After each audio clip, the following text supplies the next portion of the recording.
In this election, the Liberal Party of Canada has set the pace for women's equality.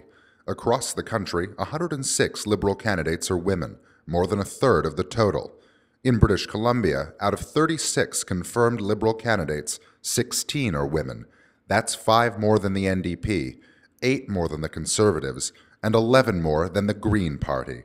The Liberal Party is a party of diversity. It's a party that has welcomed everyone. It's a party that understands that women bring a different perspective, that different ethnic groups bring a different perspective, that different races and religions bring a different perspective. And if we are going to serve the people of Canada well, we need to have all of those perspectives. Women are the only people who can have the perspective of over 50% of the voters who are women. We've lived those lives.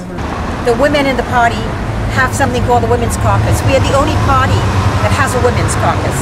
And the women come together once a week. And when we were in government, we would bring to that table once a week ministers, the Prime Minister, and we would tell them where we think they should be going. And we would not tell them nicely. Well, it's easy to see that the Prime Minister is a guy surrounded by guys without having a lot of priority of having women in his team. Stephen Harper has denied women's rights in this country since he's been the Prime Minister.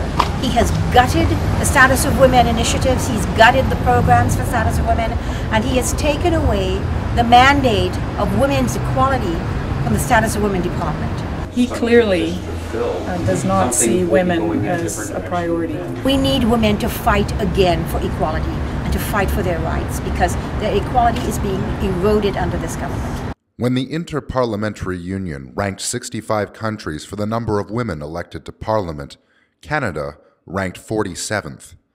That has to change. In 2006, Stephen Harper promised to support women's human rights and to ensure that the government fully upholds its commitments to women in Canada. Those promises were broken. Since taking office, Stephen Harper has eliminated the national childcare agreements, cancelled the Court Challenges program, removed the word equality from the mandate of Status of Women Canada, and closed 12 of 16 Status of Women Canada regional offices. This week, Stephen Harper, with help from Jack Layton, tried to keep Green Party leader Elizabeth May out of the televised leaders' debates. A Liberal government will do more by appointing an independent commissioner for gender equality to ensure that equality concerns are taken into account for every piece of legislation.